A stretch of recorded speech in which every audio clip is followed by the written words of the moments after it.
we keep our faith, if we keep our faith. Sometimes I'm like a whisper in a riot, but I grow stronger, keep believing in me. Say you're believing in me. You're believing in me. Say you're believing in me. You're believing in me.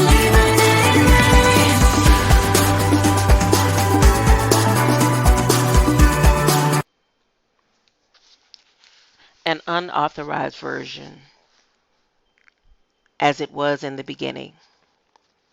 In John's Gospel, Jesus tells Pilate, "To this end was I born, and for this cause came I into the world, that I should bear witness unto the truth. Every one that is of the truth heareth my voice." What is truth? Asked Pilate, and does not receive a reply. The question is the last of four, none of which Jesus answers directly. On the modern stage, we are familiar with the dialogue and the discontinuous style in which neither party replies to the other's words. Although there is a wide gap between Pilate and Jesus, their conversation is not quite of this type. Pilate tries 3 times for a plain answer, but Jesus questions him too and retains control of the exchange. A direct question about the King of Jews ends with an open question about truth itself. Jesting Pilate, wrote Francis Bacon, would not stay for an answer. St. Augustine suggested that Pilate's mind had already moved on to the custom of releasing a prisoner at Passover, which he then proposes to the Jews. His question is not a jest, but it bears on himself and his predicament. Pilate puts it to the person who has already described himself as the truth. John 14:6. Confronting the truth, he goes out to the Jews and prefers their falsehood. The question leads us on, but it is not truth itself. It is not so much that the dialogue probably involved a third person. Pilate did not know Hebrew or Aramaic, and it is highly unlikely that Jesus spoke Greek. It is likely that an interpreter would have been needed, although the Gospels do not mention one. The problem, rather, is that each gospel gives a different version of what is said and done. An unknown interpreter or Jesus himself did not give the authors exact words of the meeting. The fourth gospelers are his own invention. The final question that Pilate asked Jesus has not lacked answers since and is very far from being settled.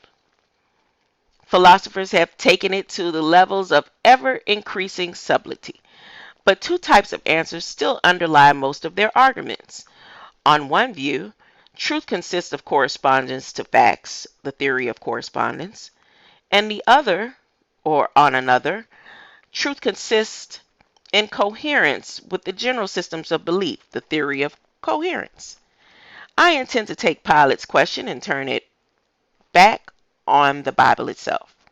First, I will explore the view that the Bible's very nature and origin give it coherence, which answers Pilate's question. Then I will explore its narrative to see if there is a level at which it corresponds to facts. Explorations do not give full answers, least of all through texts as varied as scriptures. Parts of them would be badly misread if explored only for factual statements. The Psalms, the Proverbs, the Book of Job, or Ecclesiastes. Parts of the Christian epistles. Here, thought Matthew Arnold, we find words thrown out at an immense reality, not fully or half fully grasped by the author, but even then able to affect us with indescribable force. They do not refer to factual truth. The Bible is literature, and its words are used like words of common life and of poetry and eloquence approximately, and not like the terms of science adequately. These parts may affect us all, still with an indescribable force, but its causes are not so obvious.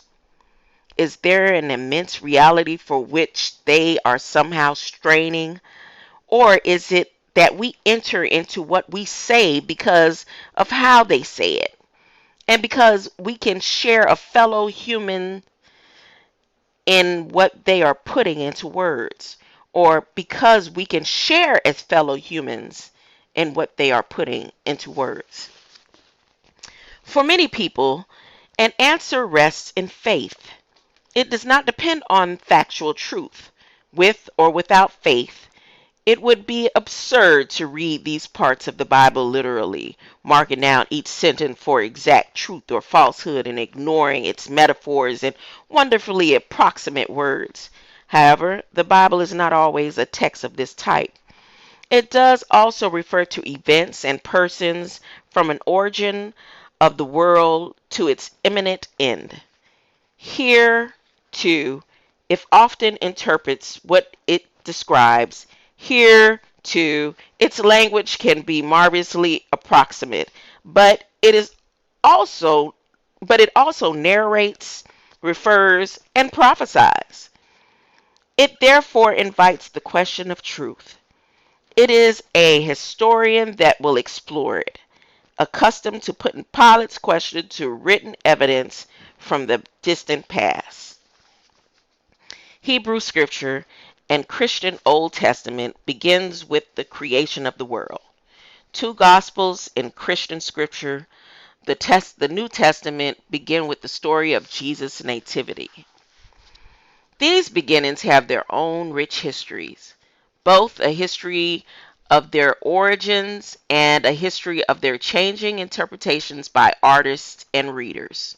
Nowadays, they conflict with scientific knowledge, which rejects the idea of virgin birth or creation, not evolution in only 6 days.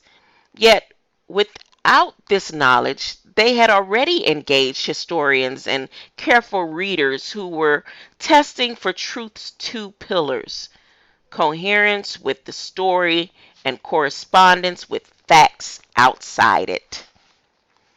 The Bible begins with two distinct stories of creation. From Genesis 1 to 2 and 4, God creates the world in 6 days and rests on the seventh.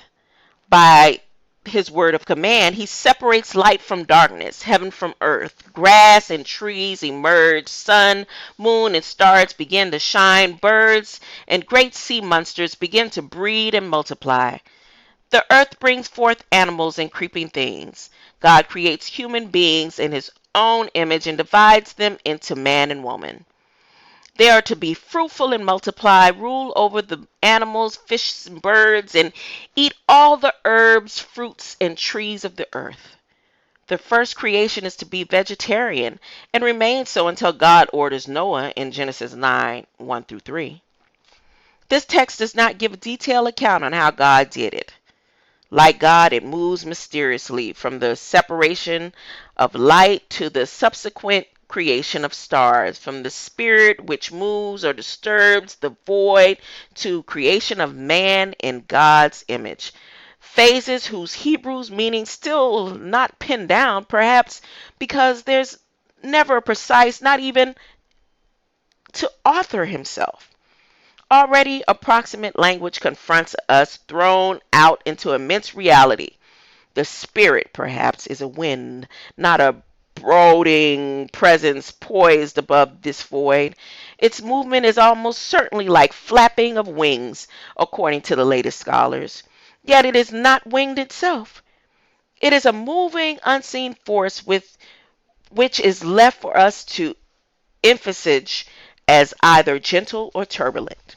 My idea of the wind is an unpredictable gust rousting the void, then blowing over briefly, a wind which would make doors swing and sand fly.